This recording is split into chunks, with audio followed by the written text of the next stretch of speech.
Former governor of Vermont, Howard Dean, literally ruined his career over the Dean scream. Wow. We actually have an old head in here. The Dean scream is what Chappelle, back in the early days, made an entire skit based off of. We're going to Oregon! We're going to Vermont! Ah! And then Chappelle made an entire skit out of it. His career ended on the spot. That is a classic. Which is so stupid. It's actually... I'm going to play it. I'm going to play the clip. What was his name again? Dean...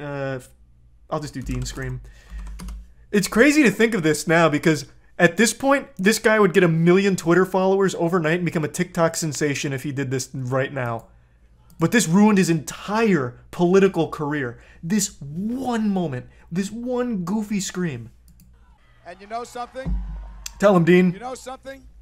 Or Not only Howard. are we going to New Hampshire, Tom Harkin, we're going to South Carolina, and Yep. Oklahoma, Yep. and Arizona, and North Dakota, and New Yes. Mexico. And we're going to California, and Texas, and New York. And we're going to South Dakota, and Oregon, and Washington, and Michigan. And then we're going to Washington, D.C. to take back the White House. Yeah!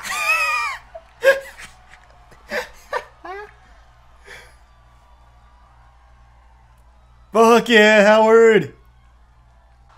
He sounds like the president from Independence Day when he gives his last speech. Or New Mexico, Oklahoma. I don't remember this for sure, but I do remember reading that he was actually an extremely liked candidate right up until that moment.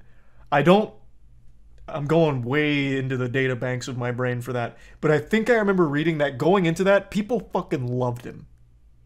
Like, people fucking loved that guy. But the second he did that silly scream, they threw him to the wolves. That was true? He had a lead in the polls? Okay. Yeah. Like, it is like a WWE performance. Just one scream. South Dakota, and Oregon, and Washington, and Michigan. And then we're going to Washington, D.C. to take back the White House. Yeah! And he cooks it up, too. Like, look at him charging it. It's like a spirit bomb. The White House. Yeah! Yeah! And then Chappelle kind of just dug the nail in the coffin. He made a whole skit about it. I did. To take back the White House. I watched this episode so many fucking times. I loved it. I would kick open the door to the Oval Office and I would chop that motherfucking desk in half. I can imagine Howard watching this skit with tears in his eyes. Just one scream. Ahead of his time, though.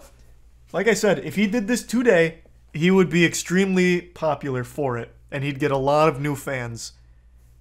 Is he alive? I don't know. I always just assume when I stop hearing about, like, big celebrities that they're dead. It's a bad habit of mine. I just assume that the reason I stopped hearing about them is because they died. He reprised his speech in 2016, no scream though. What's the point then? Here's what I say.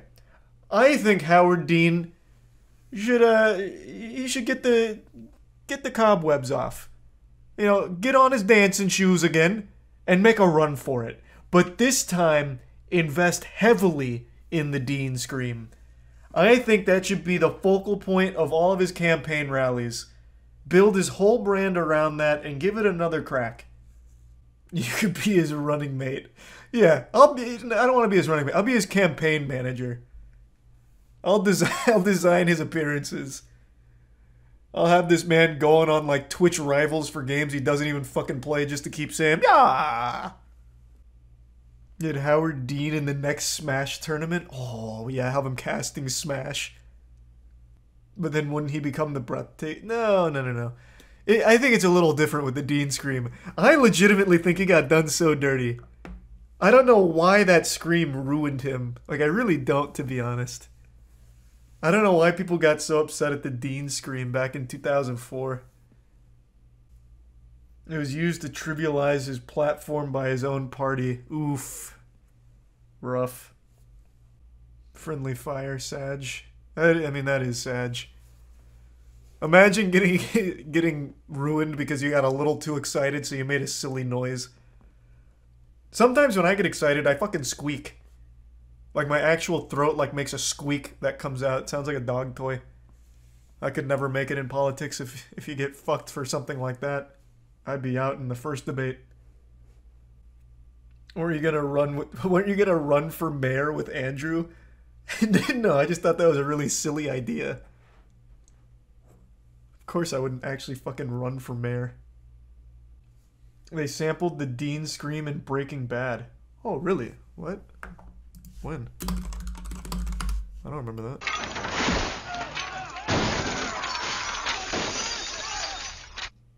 Was that actually in the show?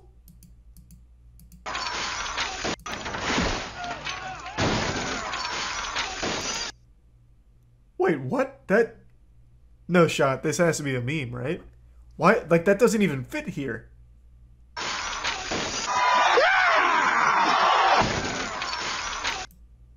Nah, no shot. That's definitely just like a meme. Find another clip. Good idea.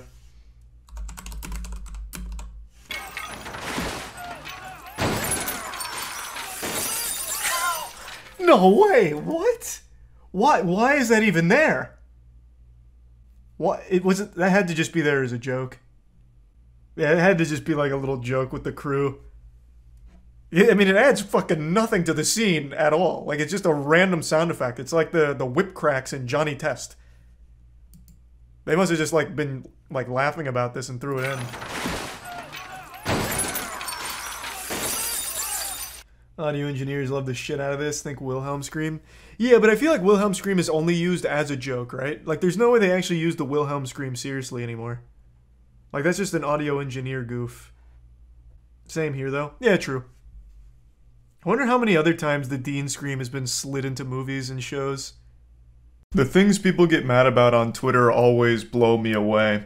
But sometimes that anger is so misguided and delusional, it actually makes me angry, and it creates this like Ouroboros of eating its own ass forever, where I'm angry at them, and they're angry at something that doesn't even deserve anger to begin with, and it's just this never-ending cycle of absolute despair. And while I can step back and recognize that this probably isn't healthy behavior on my part, I'm also doing nothing to stop it or break this cycle. In fact, I'm embracing it. I'm swimming around in the swamp and I'm just taking a goddamn bath in it, because today I'm here to rant about what Twitter was angry about that made me angry. And that was a viral clip from a couple days ago where James Cameron refused to sign some shit from people that ambushed them outside. People were all up in arms, soiling their little diapers and going crazy about how James Cameron's ego needs to be checked. He's such a fucking douchebag for not signing those fans' autographs and this and that. And they didn't stop to think for even just 1 second that those weren't fans that were just shoving all kinds of merch in his face for him to sign. They were resellers. They were scalpers. They were fucking parasites. And James Cameron had every right to decline signing that shit because nobody likes resellers. Like, that's not a hot take. So I'll go ahead and play the clip now and then we'll dive into it a bit deeper. I went over it on stream, so I'll play that and then I'll come back in here so we can digest it even further. Oh yeah, I pulled this up because I saw this making the rounds on Twitter with some absolute terrible takes. I guess I'm curious, what does chat think of this? James Cameron swears at fans after they beat him for not signing autographs.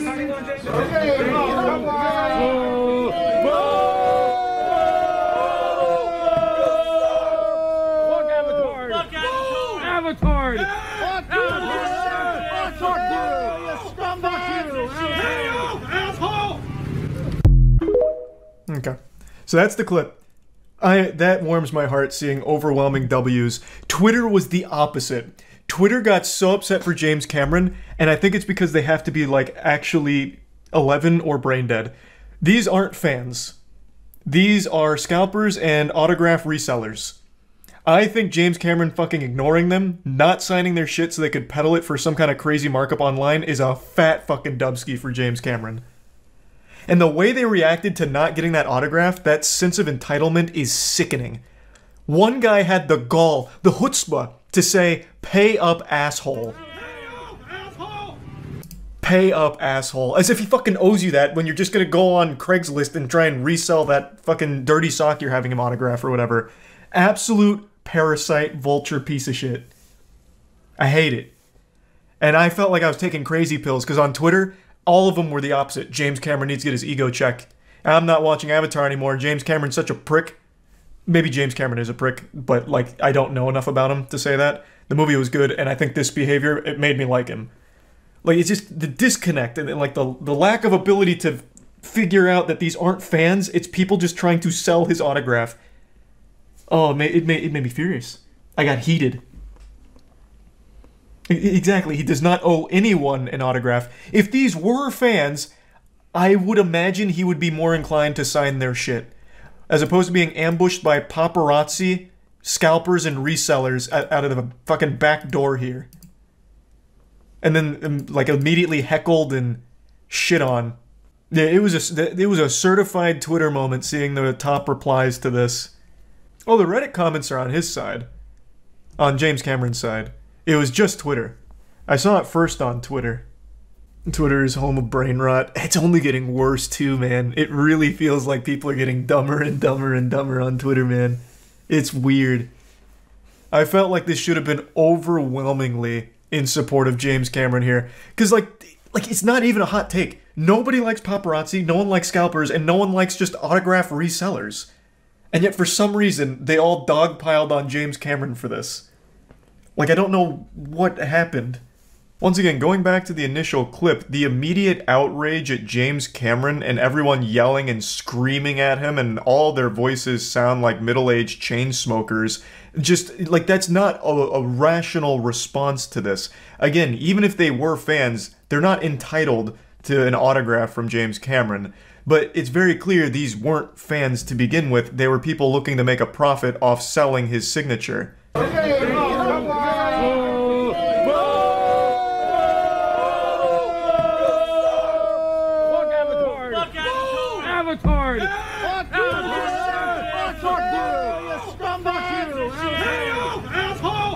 This response actually just sounds like your local Beef O'Brady's when they announce they're out of Miller Lite to serve during a Monday night football game. It's very clear these aren't fans. They just saw this as a payday where they had the dollar signs in their eyes. When James Cameron came out, he'll sign their shit and they'll go turn around and sell it for a huge markup to actual fans of the series. Like, they're just pieces of shit. And I'm pretty sure the guy that's filming this is the one that keeps saying "Avatard." He's very proud of that little zinger that he came up with because he says it like 3 times. He just keeps saying "Avatard."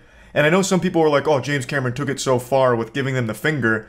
Man, fuck that and fuck them. I think that's a totally reasonable thing to do. As you're driving away, just hit him with one of these bad boys. Maybe even the double whammy. Like, I think that's totally fine. And again, it's important to remember, he doesn't owe you shit. Even if you are a massive super fan who took an entire night off of work in order to ambush him because you found his GPS location through a fucking UAV or something.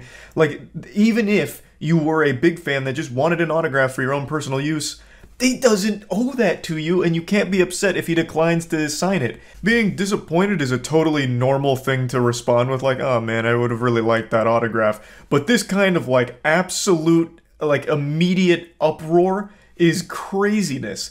It's because people just realized they spent money to, like, Uber there or whatever, and now they're not going to be able to sell his autograph online, so that realization's setting in and they're lashing out like little children.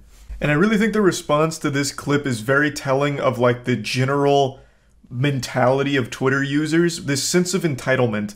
Like, they truly believe that even if they were real fans, James Cameron should do everything for them. He should bend over and let them suck his fart out of his butt, like, if they asked. They have this belief that everyone around them is props for their own world, like they are the main character, thus everything should be going their way, and when it's not, they get angry. I think that's, like, the general, like, headspace a lot of people on Twitter are in. So they saw this and got offended that James Cameron didn't sign this merch. Without ever even considering the possibility that these weren't fans, they were just trying to capitalize off that signature so they could make fucking $200, $300 or whatever that's going for online.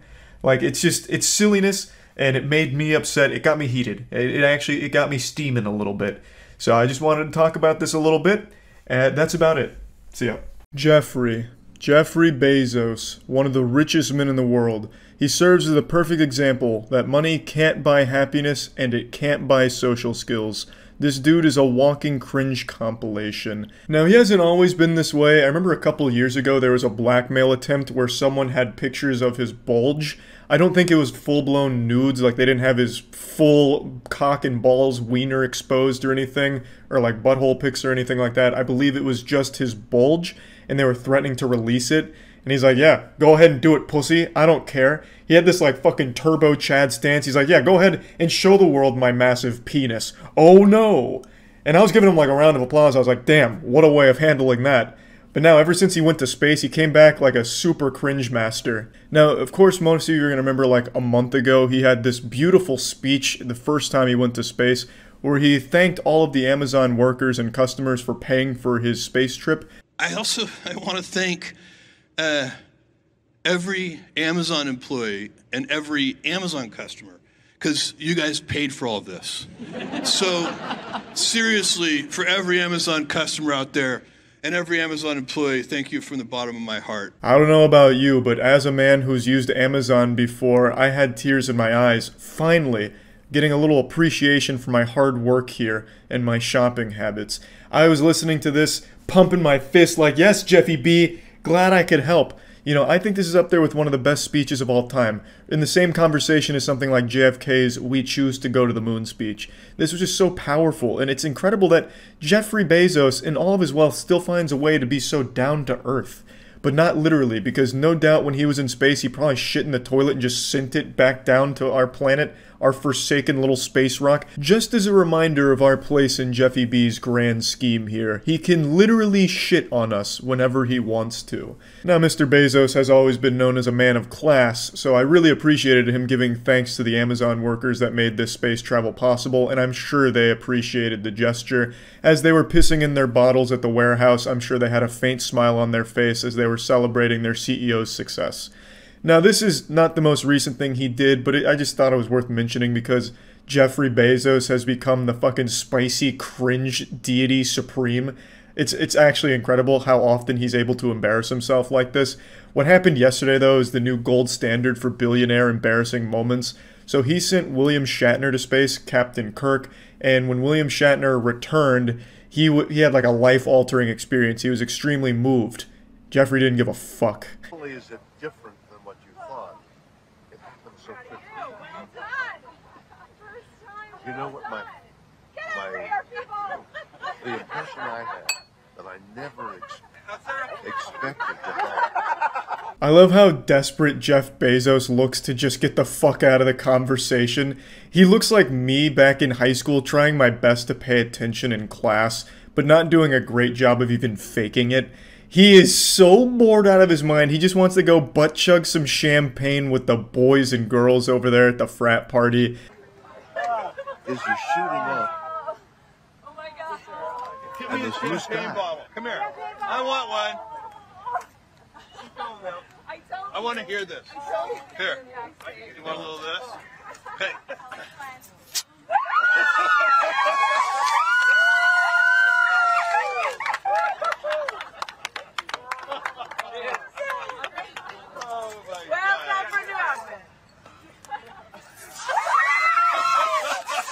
The champagne showers have begun. Smiles all around. William Shatner taking in the moment clearly. Yeah, William Shatner did seem like he was having a good time. Admittedly, I don't know why William was trying to tell it like a campfire story, hoping everyone would like gather around to listen to his wisdom or something at the Christmas fireplace or whatever. Like, it's, you know, maybe not the best time to be trying to tell some kind of profound story, but extremely douchey from Jeff to just completely interrupt him like, can you shut the fuck up, you geriatric old man? I'm trying to fucking shoot champagne, baby! Let's see some titties! We're fucking hosing everyone down as William's trying to talk. And offering him champagne is kind of a slap in the face and spitting in his mouth because William Shatner is a recovering alcoholic. And so he's just champagne showering everyone, and then he gets fucking bukkakied with champagne too, so William's just getting blasted with champagne as Bezos is clapping and laughing, all while Shatner has a history of alcohol abuse, so that was pretty cool, Jeff. Now, from what I understand, and these are all rumors and whatever, but William Shatner is apparently pretty egotistical himself, but I still feel for him here because he was very clearly moved by this experience. He played fucking Captain Kirk in Star Trek. Him going to space is probably something he's dreamed about his entire life. Then he finally gets to go to space with a smile on his face and cum in his pants, and Jeff just can't give him a moment to just kind of, like, unwind before trying to waterboard him with champagne. Now, in all fairness, I think it's important that I mention right after this clip, Jeff does allow William Shatner to speak. He gives him like a 10 minutes to just talk about his experience, and I was expecting him to interrupt it again with like a keg stand this time around, maybe even snorting coke off of a stripper's butthole or something, just telling William to, you know, shut up while he does a line, but he doesn't. He lets William continue and talk for like 8 to 10 minutes, so that was nice. But it doesn't make this first exchange here any less awkward and cringy, and I just wanted to share it just because I was kind of giggling about it. Felt bad for William Shatner, but god damn it, what an incredible little disaster on camera here. And that's about it. See ya. The most hated artist you probably recognize. These paintings make my corneas hurt. I'm ashamed that this Damien artist Hirst. lived in my former hometown. The George This is W. Damien Hirst. Bush of art. Worthless. They make me want to puke. They are false works. They are awful. The worst paintings I've ever seen, and they will haunt me for the next half an hour. Those are all real quotes from comments, reviews, and articles concerning one artist and his work. Gee, these paintings must be pretty bad then, It's Damien Hirst, what are isn't they, it? pictures of babies eating each other alive? The scatological scribbles of a lunatic? No. These are the kinds of paintings those quotes are referring to. Now, if you're like me, you might be a bit confused. Why, actually, yeah.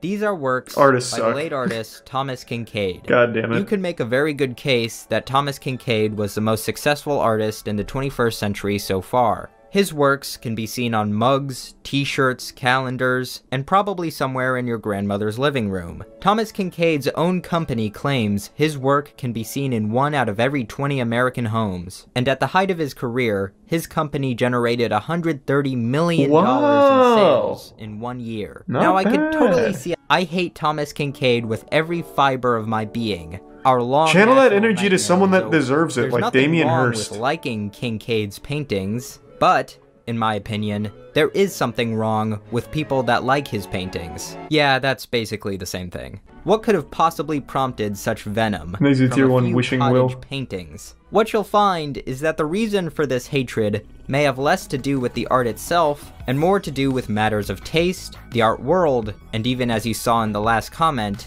politics. Today we'll learn about the many reasons to hate. Well, this sounds interesting. Kinkade. I don't know why more people don't hate people like Damien Hirst and Jackson Pollock. Their work is the most awful dog shit ever. Before his business adventures, Kinkade worked in background painting for an animated film. As far as the actual technique goes, for the most part we used a simple technical procedure. We'd just start out with a big wide brush and lay the thing in. Very scrubby at first, and then as we went, we'd gradually tighten the strokes. Painting always impresses me, because it's so fucking hard.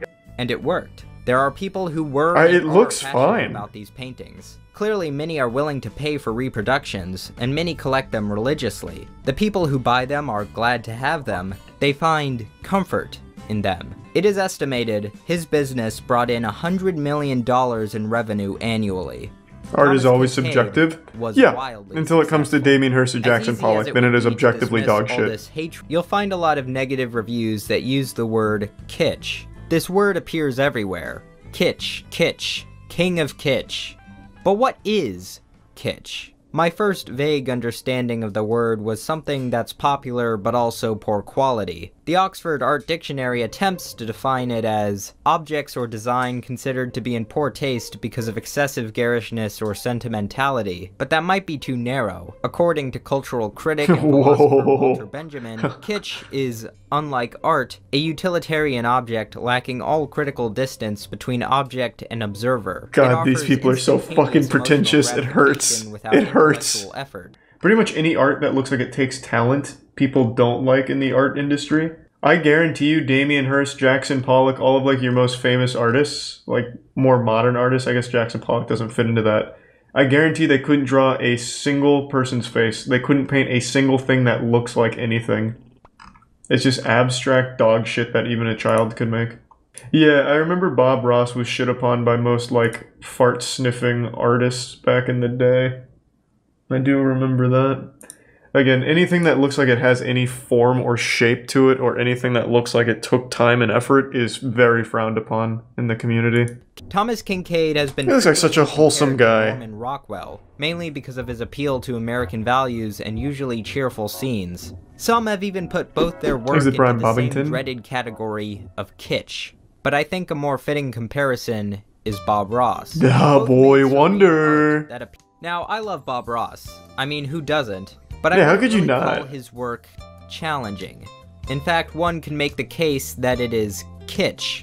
No, the significance of Bob Ross is not really his art, but the hundreds of PBS videos he made painting art. Bob Ross was... I've had a really cool idea for a while. Someone in the chat just reminded me of this. I thought it would be a really interesting idea if I did like some dog shitty Damien Hirst, Jackson Pollock style art under a pseudonym, and then just had like a really wealthy person I know buy it for an absurd amount, and I just give the money back, obviously, but making headlines just to get that name out there and see if I could get some real, genuine, stupid, rich assholes to buy my work.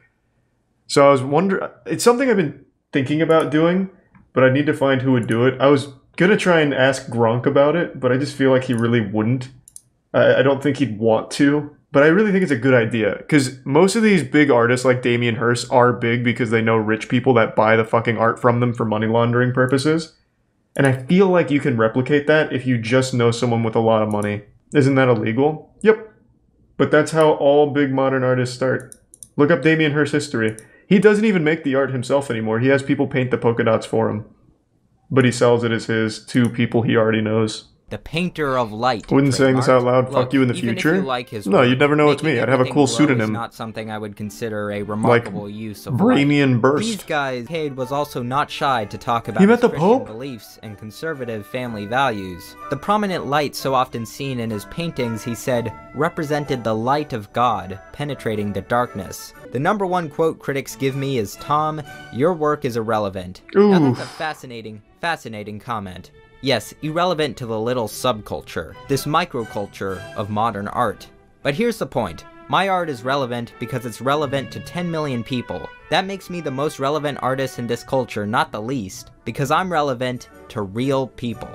Thomas Kinkade, he doesn't seem super likable. Frequently engaged, many gallery owners claimed Kinkade had ruined them financially in the name of God. Kinkade dismissed these accusations while also saying it is what God would want, I think. Kinkade was also an alcoholic, and as his businesses began to decline, he engaged more frequently in drunken episodes where he was prone to cursing, heckling performers, one accusation of groping, urinating on a Winnie the Pooh statue while yelling, "This one's for you, Walt," which I don't even think that one's bad, that's hilarious. That's pretty cool, actually. Driving, which is less hilarious. He's even wearing a Jackson Pollock shirt. On April 6, 2012, he was killed by an accidental overdose of Valium and alcohol. Wow.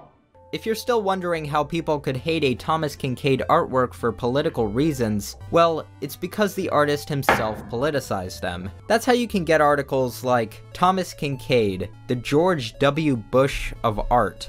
Their reasoning? Kinkade, like Bush, peddled a falsely simplified image of the world, and that the same bad taste that made people invest in fraudulent galleries also elected George Bush and sent their children off to die in the war. There's even another article titled, "Bro, it's a jigsaw puzzle painting." Painter than Thomas Kinkade, which argues man's looking for a fucking intricate view of the world to challenge his thought process with a fucking jigsaw puzzle. Because they are more inventive, is one that echoes Clement Greenberg's 80-year-old essay on the avant-garde and kitsch. We think it's stupid art for stupid people. How can you, like, how do you read this and not just get insulted?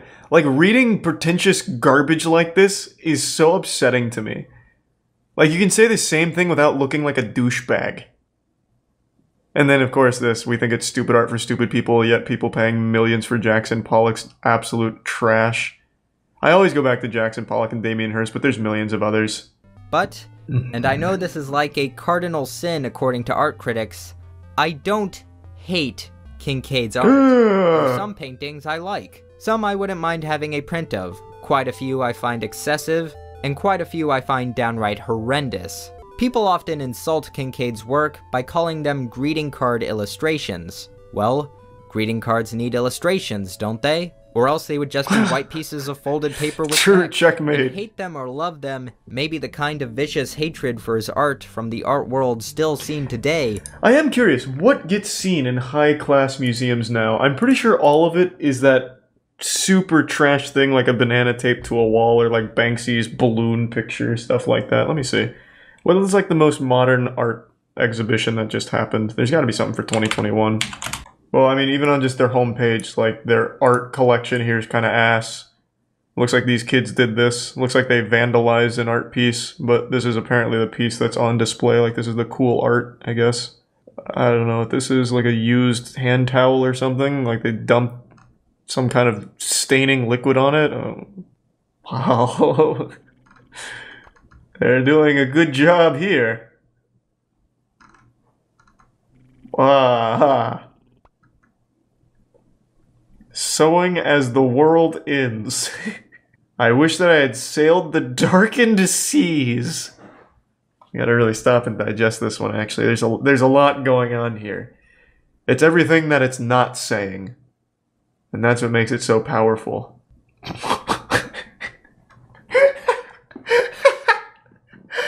Yeah, this pretty much sums up most art exhibits, I imagine.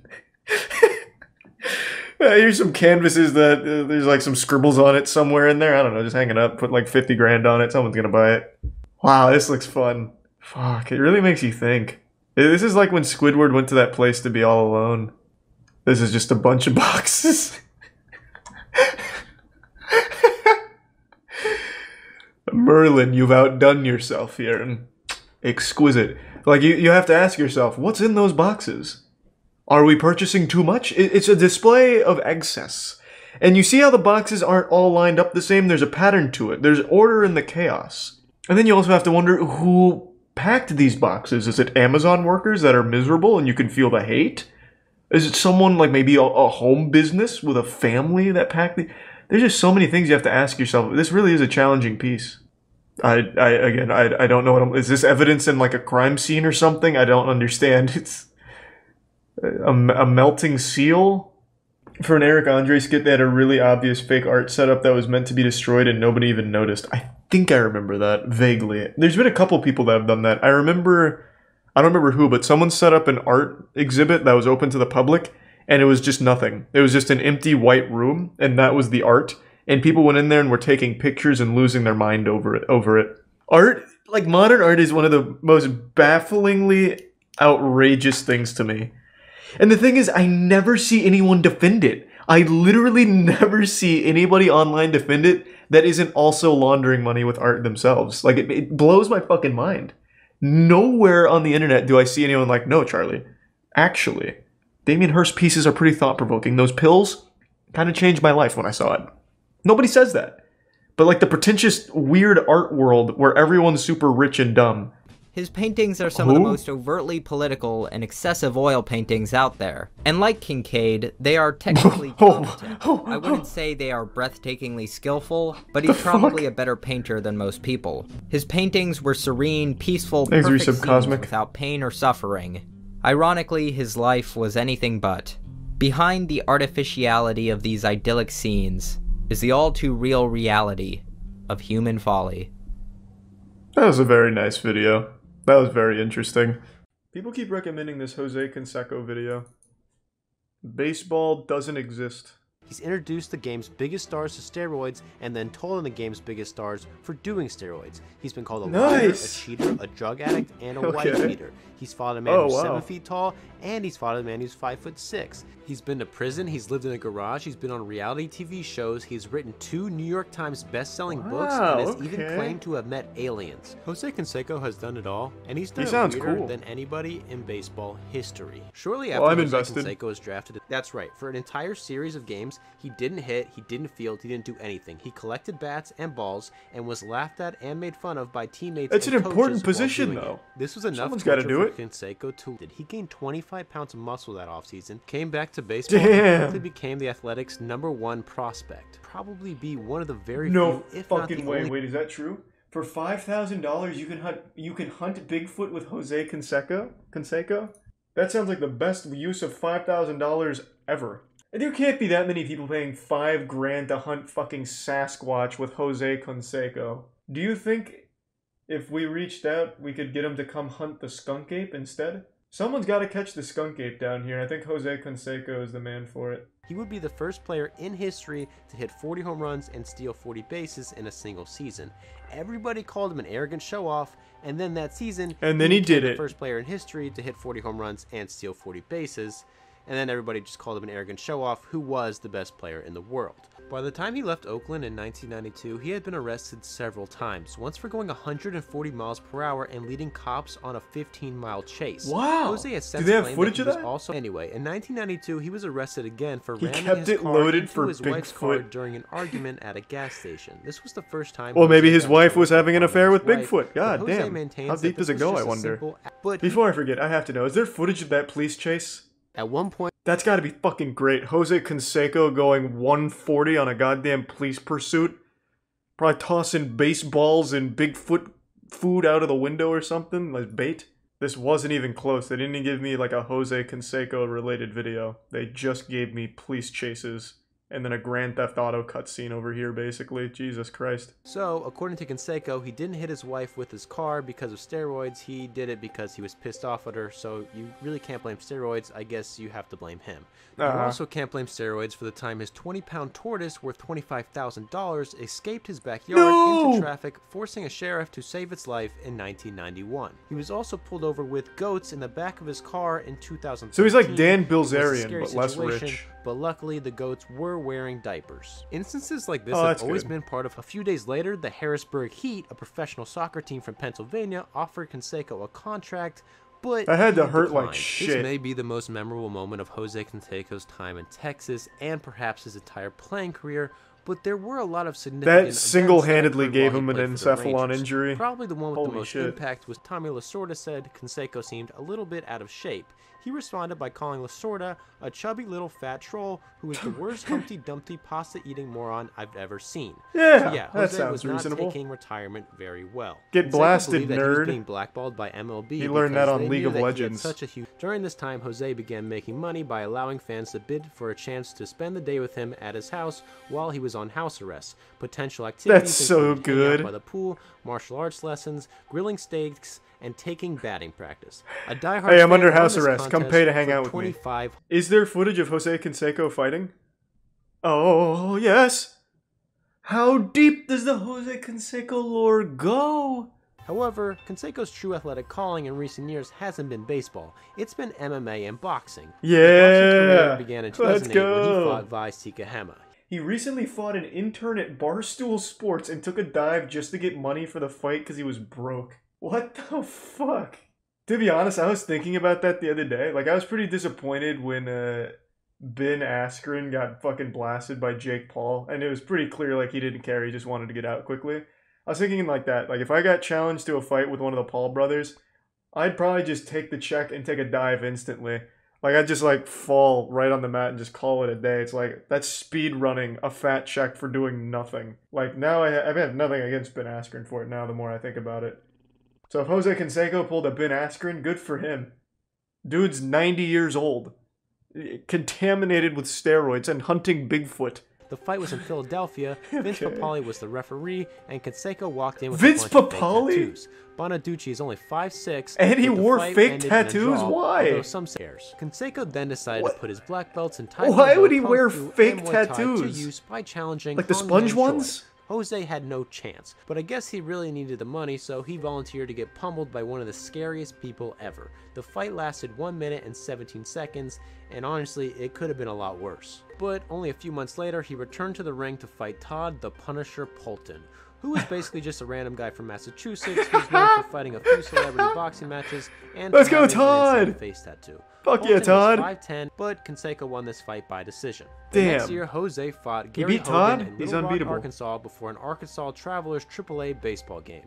Gary Hogan was a 60-year-old man and an ex-baseball coach. He only weighed 191 pounds, but the fight ended in a draw. Again, it seems pretty clear. He just Jose fought went some beyond that. spectator In at the fucking 2011, match. Canseco was scheduled to fight Billy Patton. Which a one of you is the boxing oldest trainer one in here? Florida. but when he took Alright, get your old ass in the ring. We're gonna fight. Enter the ring for another fight in 2016 when Jose was scheduled to fight Lindsay Lohan's dad, but that never happened. Lindsay Lohan's dad? In 2011, but Lenny pulled out the last minute. And who's next? Macaulay Culkin's butler? Party. From Jose 20 years ago? After a bunch of Jose is currently scheduled to fight Barstool Sports employee Billy Football on February 21st, and we wish Jose the best of luck. I'm excited to watch that now. Actually... Aliens have been trying to teach us how to time travel, but first we have to change our body composition, which we are not willing to do. We have tried with animals and it has failed.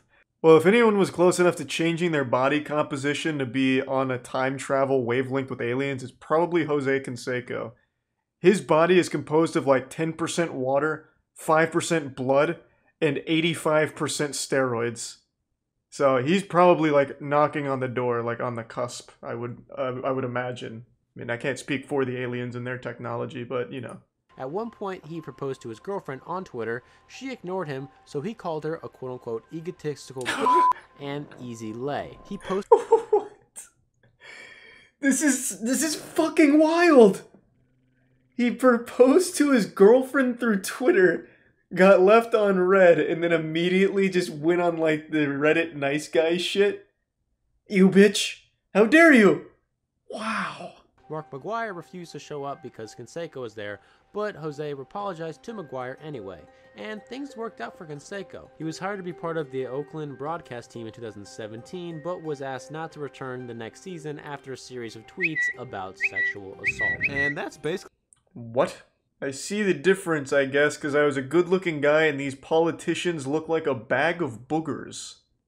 Wow, it's like something I'd hear as an insult in Codename Kids Next Door. This... wow.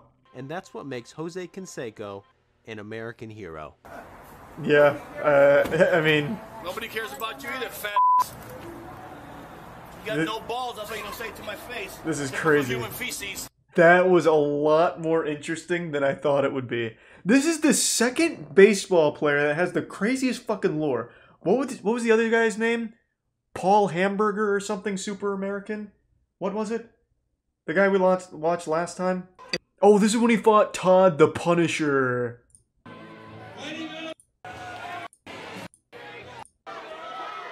Let's go, Jose! No one's ever fought Todd and lived to tell the tale. Let's go, Todd! Has Todd ever fought before? Ever? Even, like, by accident one time? Let's go, Todd! This is where we make our comeback! He's going for the rhino charge. Come on, Todd! Ugh. Todd's just toying with him before he ends it all. He's about to put this match to bed. Boo is right. Not very good. And we already know Jose wins that fight. He got TKO'd by Barstool Sports intern Billy Football. 46 minutes. Don't want to watch 46 minutes of it. How about from this channel, Fittest Gamers? Okay. That's the DMCA waiting to happen. Damn, Billy Football's feeling it! Oh, is that the whole fight? So he really did just take a full-on dive, huh? That's a shame. I think only one baseball player per Just Chatting night, I would say. Because now Lenny and Jose, I'm convinced these baseball players have got some fucking good meat. Like, there is some content there. Janet Jackson was once extremely popular in the musical industry. Most people happen to remember her from her Super Bowl halftime performance where Justin Timberlake ripped her titty out on live TV. One of the fondest memories from my childhood and one of the best moments in all of sports, I'd argue. But what a lot of people seem to forget when talking about her career is just how incredible her concerts were. She used to bring fans on stage just to make them come in their pants in front of everyone. I'll show you a few clips.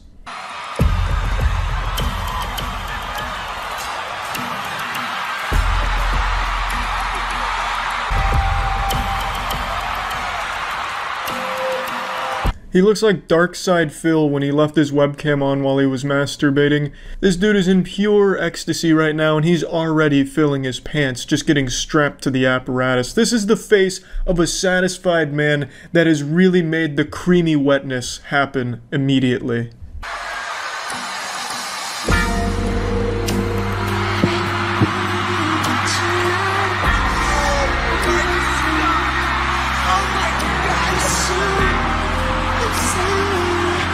I'm surprised he was even able to survive the wiener touch there. He was already ejaculating just getting strapped to this medieval torture device. I thought the dick squeeze was going to be enough to send him over the edge and just have him fucking combusting right there in the 50 Shades of Grey machine. Have it looking like the end of Ghostbusters when they blow up the Stay Puft Marshmallow Man. Just cover the stage in semen.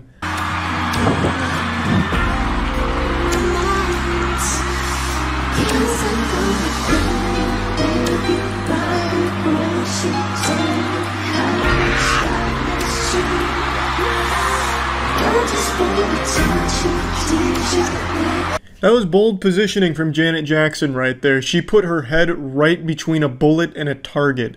If he was really in the zone, if he hadn't already come, he probably would have ejaculated with the force of a fucking cannon and just taken her out right there on stage. Now, I'll go ahead and be honest here for a minute. I imagine this guy's probably planted in the crowd just for this. I can't imagine they would choose someone totally at random, just have some loose cannon lunatic go up there and get strapped down. They'd be biting at her nipples, trying to fucking like headbutt her or something. I don't know, it just wouldn't be safe.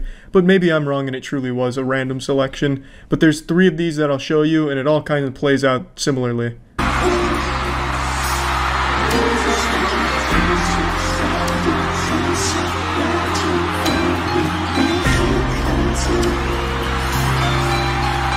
The front-on angle had me thinking this man was straight eating her out. I thought he was chewing on her pussy like bubblegum, but then as it pans to the side, you see he's still keeping adequate distance, which again kind of makes me think that he was in on it, because I imagine you take someone totally at random, they could be drunk and just going crazy, like the pussy from Janet Jackson's right in front of their face, so they don't know what to do, so like fucking blowing raspberries at it, blowing on it.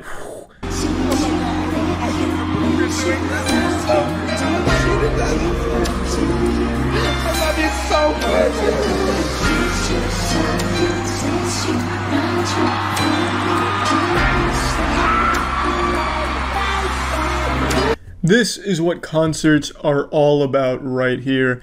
Giving the fans something they'll never forget. But to be honest, I bet this would be extremely uncomfortable. Just not only being strapped down to this thing that looks like what they'd use at a mental asylum for shock therapy, but also just the fact that you're getting up there and then getting like a lap dance in front of an entire concert venue. I think that'd just be kind of weird. Like, I wouldn't want to be called up on stage for a Foo Fighters concert and then he just makes me drop my trousers and starts jerking me off in front of the crowd while they're playing Learn to Fly or some shit, and I just have to stand there pumping my fist, and then I start O-facing and ejaculating on the stage. It'd just be kind of weird to do all that kind of stuff in front of everyone there. Oh my God! I love you so much!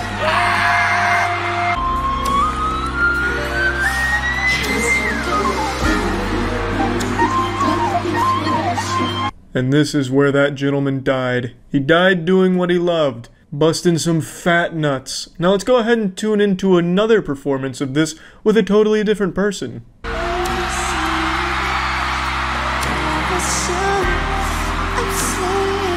Now this guy's out here taking a big fucking risk. He's wearing sweatpants, so if he gets a boner, the whole crowd's gonna know it. But I think that's kind of required for this kind of thing, right? Like, it's in a weird limbo where if you don't get a boner, it's like, well, did you not have fun? If you do get a boner, well, you had too much fun. So you have to go for that sweet medium of a semi-chub.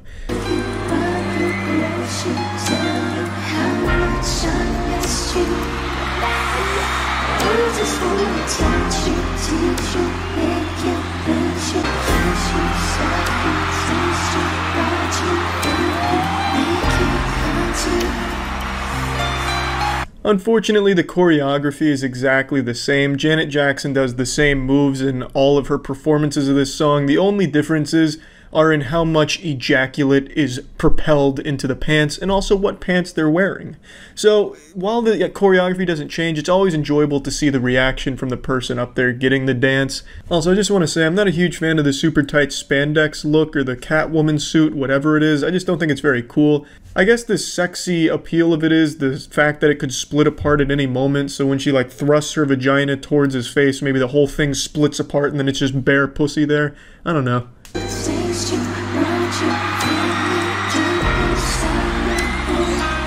That reaction right there kind of just sums it all up. Just wiggling a fat nut right out of the penis.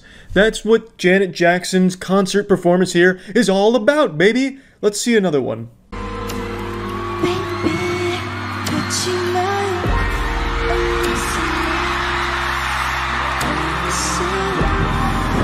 When I first saw this clip, I actually thought it was Chester from Linkin Park. I got really excited. I thought I just made a marvelous discovery, but I'm pretty certain it's not Chester.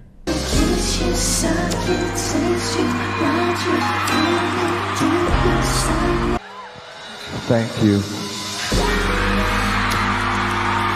Now that is a gentleman, super polite, thanking her for all the hard work she put into making him bust, and I just think that is just such a stand-up thing for him to do, and especially in front of the whole crowd promoting good manners. I have nothing but respect for that, and what an incredible performance from both him and Janet. Great work all around, and I think it's about time we bust out the old cum contraption over here again. Let's start strapping some young men up to that thing and making them ejaculate in front of the crowd, huh? I think it's long overdue to bring back this trend. Alright, that's about it. See ya. Not too long ago I made a video on everyone's least favorite internet creator, Onision, talking about the fucked up shit he does and what makes him just so pitiful. Not that that's brave or anything, because that's his entire pathetic existence now. He just exists to be made fun of, just an internet punching bag. He's like a fucking blobfish, just cursed to be a loser and be pointed and laughed at. And he constantly just fuels that fire, so that way people will make fun of him, so that way he gets views on his videos. So he posts those goofy freak-out videos where he's like waving his arms in the air, shit like that, so that way people make fun of him for a dumb freak-out. He goes on Twitter and says, I'm gonna use all 3 inches of my penis in your tight ass, or some garbage. He's like a Mr. Meeseeks of YouTube. He's only here to get made fun of, and when people finally get tired of making fun of him, he just fucking disappears. That's all he has. It's such a worthless fucking existence online.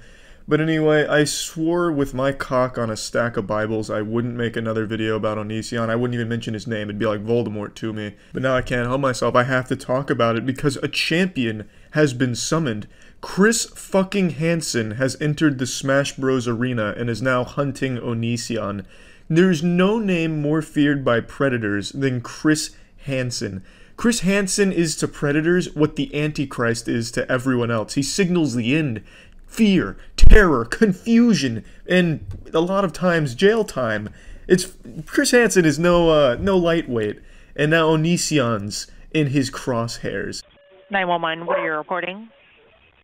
Hi, there's a person who's been stalking me online, and they just showed up to my house. Okay, and they're outside now?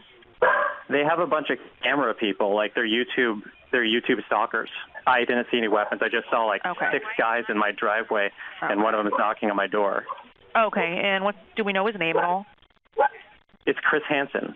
Greg is about as brave in person as you'd expect. The thing about dealing with a predator is you know exactly what a predator is going to do. I love that little line right there, that little humdinger from Chris Hansen. Greg is about as brave in person as you'd expect. I mean, I don't think there's anyone in the world that thought for even a moment Greg was anything more than a gaping, seeping, oozing pussy. But I like that Chris Hansen just buckles down and says what we're all thinking. He's a fucking pussy, without saying those words, but it's what he's implying, obviously, and he's absolutely right. Greg didn't even have the balls to just talk to Chris Hansen at his door.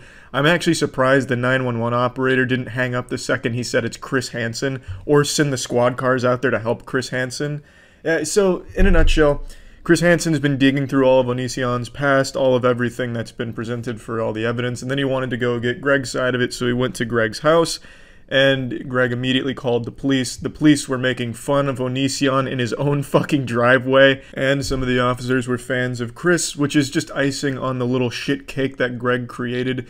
It's just a beautiful little disaster, a nice little development in the Onision manga arc anime Fall from Grace. It's incredible. I can't wait to see where it develops next. Chris Hansen has positioned himself as the hero of this anime, Greg the antagonist, the big bad evil villain, and I can't wait to see Chris's next move in this series here. Again, I don't want to talk about Onision, but this shit right here had me smiling from ear to ear, just to watch Greg not even pretend to be a tough guy, immediately call the police, only to have the police show up and start making fun of him on his own property. Like, it's beautiful. That's fucking beautiful. He's as big a loser in real life as he is on the internet. That's incredible. That's crazy, and exactly what that kind of guy deserves. So yeah, just wanted to talk about this briefly. That's about it. Wishing you the best of luck here, Chris Hansen. Godspeed. So yeah, humanity has never unanimously agreed on something in its entire history of existence. There's people that don't believe in dinosaurs. People fucking unironically believe the world is flat and that the snow is not real and the snow that we get is just plastic or toxic chemicals that are making their dicks smaller. There is never been a case where everyone in the world agrees on something until Jeffrey Epstein died in prison. You see, everyone in the world pretty much agrees that he was killed. There's the huge meme, Jeffrey Epstein didn't commit suicide. Somehow, this has united humanity, at least in some small way, in the belief that Jeffrey Epstein's death was at least fishy. Now, what does that have to do with today's video of a boomer telling the worst lie that's ever been recorded? Well, it's because that boomer is Prince Andrew, and he's facing child sex charges in wake of Jeffrey Epstein's case coming to light. And here he is defending himself with the worst fucking lying I've ever seen. Everyone's lied. You know, I'm sure some of you have lied about eating the last cookie in your mom's cookie jar, but no one has ever told a lie less convincing than Prince Andrew's. She described dancing with you, and you profusely sweating, and that she went on to have bath, possibly. There's a slight problem with the sweating, because I have a peculiar medical condition, which is that I don't sweat. There's a bulletproof defense right there, Prince Andrew. Yep, you've really convinced us now. You could literally see on his face those old senile gears in his head turning, firing on all cylinders, turning on the turbo afterburners to come up with any excuse possible, and he drums up the dumbest fucking one imaginable. You could hear him stuttering like a child in elementary school who got called on to read a book out loud in front of the class, and then he comes up with, well, that can't possibly be correct because I don't sweat. Or I didn't sweat at the time, and that was, oh, actually, yes, I didn't sweat at the time because I had suffered what I would describe as an overdose of adrenaline in the Falklands War when I was shot at. Well, there you have it. That's ironclad, watertight. Throw the whole fucking story out now. Clearly, this man is such an adrenaline junkie, such a seasoned veteran, battle-hardened, gladiator, warrior, championship monster man, fighting on the front lines of battle, eating bullets for breakfast for the sake of his country, and his body is no longer capable of producing sweat. An autonomic function of the body is now just rendered useless to this man's chiseled grease. I mean, it's laughable when you think that a man like him is capable of sweating after everything he's been through. To accuse him of something so mundane as sweat, it's laughable. Laughable. You know who else doesn't sweat, Prince Andrew? Reptilians. Something to think about. And I simply, it was almost impossible for me to sweat. And it's only because I have done a number of things in the recent past that I'm starting to be able to do that again. So I'm afraid to say that there's a medical condition that says that I didn't do it, so therefore. Well, science doesn't lie. To be fair, I also very rarely sweat, even if I work out really hard. Some people just sometimes have a hard time sweating. You know who's not one of those people? Prince Andrew. It takes one simple Google search to find thousands of pictures of this man sweating like a fucking faucet being turned on. This fucking boomer sweats more than a hentai lover in church. I don't know why he would tell a lie that is so easily thrown out by just Googling Prince Andrew sweat. It's fucking stupid, man. What a horrible goddamn lie. Do you know you didn't meet her, or do you just not remember meeting her? No, I don't know if I've met her. But no, I have no recollection of meeting her. That's gotta be such a sad question to get asked. Are you sure you didn't meet her, or is it possible you just don't remember meeting her because you're such a high-level fucking senile boomer? She provided a photo of the two of you together. Yes. Your arm was around her waist. Yes. You've seen the photo. I've seen the photograph. How do you explain that? I can't. Well, you can't argue with that. It's pretty useless when the question is just answered with a, I don't know. Like if my girlfriend came home, Charlie, why is there the crusty sock in the laundry room and pubic hair trimmings in the sink? I have no idea. I don't know who's done that, perhaps a burglar. He must have come in and trimmed his pubes in our sink and jerked off in a sock. Just not getting any answers out of him throughout the rest of the interview. It's just kind of boring from here on out. But I just really wanted to talk about the I don't sweat line. I don't know what the allegations even are against Prince Andrew. I don't know what he's accused of. All I know is that anyone in the world that's ever told a lie, which is everyone out there, can immediately recognize all of that leading up to the I don't sweat and the I don't sweat as a really shitty lie that anyone would be embarrassed of. That's the kind of lie you'd tell in high school and lie awake at night just cringing about into your 30s. Yeah, it's like, and the way he gets to it with the stuttering, sounding like Patrick Starr going about Man Ray. I don't sweat. It's just fucking, it's sad, you know, that's the lie that he chose. The fucking I don't sweat. It's a classic. And yeah, that's really just about it. So yeah. On the internet, there's a single unwritten rule. Don't fuck with K-pop fans. K-pop is a word that's like Voldemort in Harry Potter's Sorcerer's Stone. You just don't say it. You're not allowed to say it. Even if it's something positive, it's fucking forbidden, and you will get absolutely virtually bitch slapped, as they call it. The K-pop community, for those that don't know, are a community of people that literally worship anything Korean pop related, and they make it their entire life. Now, this is less focusing on just being a fan of K-pop music, and more of just the idea of celebrity worship and how unhealthy it is, where K-pop fans take that to the most extreme possible level. So for those that don't know, K-pop is a genre of music that stands for Korean pop, BTS being the biggest group most of you have probably heard of. I kind of fuck with some K-pop myself. I'm not a huge fan of the genre, but there are some songs that are just straight bangers in the genre that I appreciate. And this genre of music has spawned an incredibly aggressive community of feral animals that foam at the mouth anytime their favorite group is even mentioned, even in a positive way. Oh, how dare you mention Luna? You're not as big a fan of Luna as I am. I will literally fuck you in the butt with my small penis. Oh, you think you like Luna, do you? Do you even know where they were born? Do you? Do you know who their parents are? This incredibly unhealthy obsession with these groups is what the entire K-pop fandom is all about. They proudly call themselves stans. And for those that don't know, stan is a term coined from Eminem's song Stan. It's a combination of stalker and fan. The song is about a fan who's obsessed with Eminem, who goes as far as to kill himself and his girlfriend because his idol didn't reciprocate the love or acknowledge his existence. So these people proudly call themselves a stalker and a fan. And I know they don't use that literally, but some of them absolutely do. I feel like a lot of these K-pop stans are one Twitter argument away from lighting a church on fire out of passion because the pastor doesn't listen to K-pop. It's genuinely unhealthy how obsessed they are with some of these groups. And it's not good at all. I don't know why anyone would make this their entire identity. These K-pop stans have changed their entire life to make it all about being a fan of that group. A group that has no connection to them. The group doesn't know they exist, and if the group ever encountered that person in the real world, they would immediately call security because they'd be afraid. It's disturbing to have a complete stranger know everything about you and can't even get like a normal word in because they won't stop screaming and ululating and pissing their pants just at the sight of you. No one wants that. That's why none of the K-pop groups ever acknowledge their fandom in public, at least not from what I've seen. And I've done a little research on this because I was curious if they reciprocated that love with these incredibly hostile groups of people that go on Twitter and try and ruin careers and try and get people fired because they didn't like the same K-pop group. It's a literal ass-eat-ass world in the K-pop standom. It's a cannibalized society. They eat each other. They genuinely fucking eat each other, ripping nipples off, jerking dicks off. It's fucking crazy how insane the K-pop stan community is, and it's mainly on Twitter. That's where we'll focus on most of this.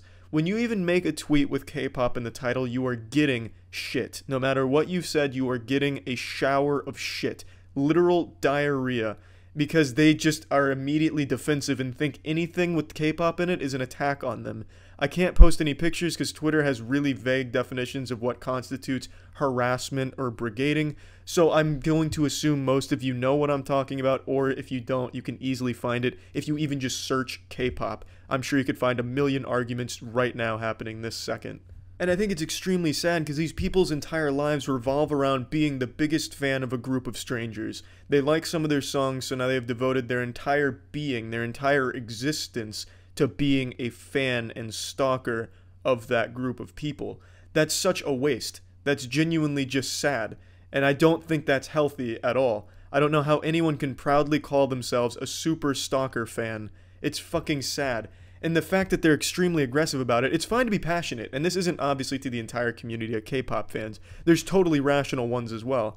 But for some reason, K-pop has bred this incredibly hostile group of people with an unhealthy obsession that I think needs to be addressed. And I can't state this enough, their entire existence is based around just being a fan. It's like their professional job is being a professional fan of this group of strangers that they just like the music of.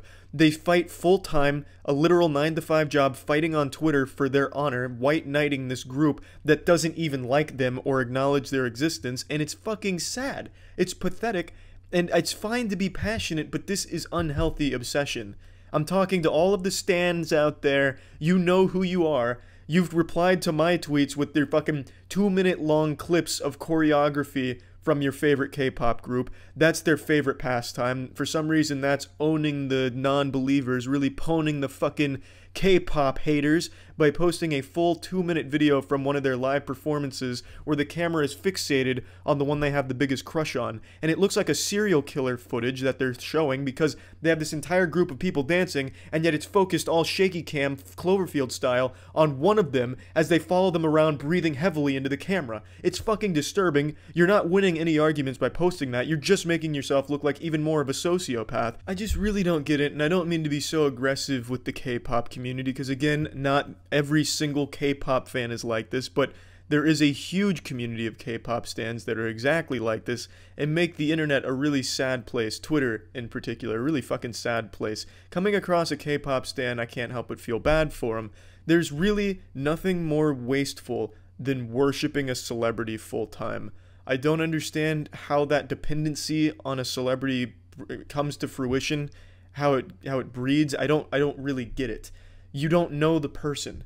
You don't know anything about them. You're just a fan of some of the shit they put out there. Why waste your time being a full-time enthusiast of that person? Enjoy their work. Let other people either enjoy it or not. You don't have to go out of your way to take more time out of your day to fight that person's battles when they most likely don't want you to. I highly doubt any of the celebrities like that kind of behavior. It genuinely, like, I guarantee if the K-pop stans and the K-pop group ever got together to do like a meet and greet, like the K-pop stans on Twitter and then the actual group, if they got together, it'd be like a scene out of the first season of The Walking Dead where the K-pop stans literally eat the group alive because they love them so much and they don't know how to control themselves. They would literally feast upon the flesh of their favorite group out of a crime of passion.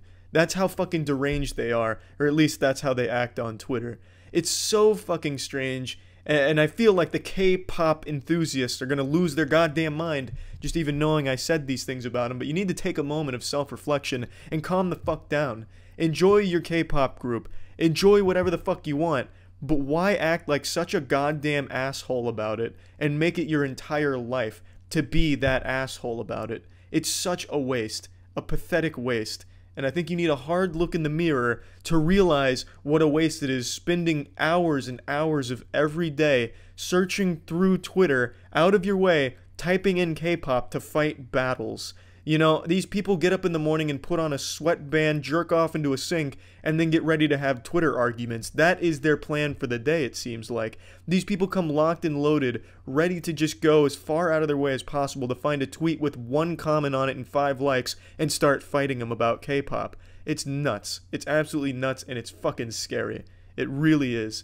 And that's all I wanted to bring up. K-pop fans and celebrity worship scare me. That's the whole point. And I think if you're a K-pop stan, you need to take a moment and calm the fuck down. That's about it. See ya.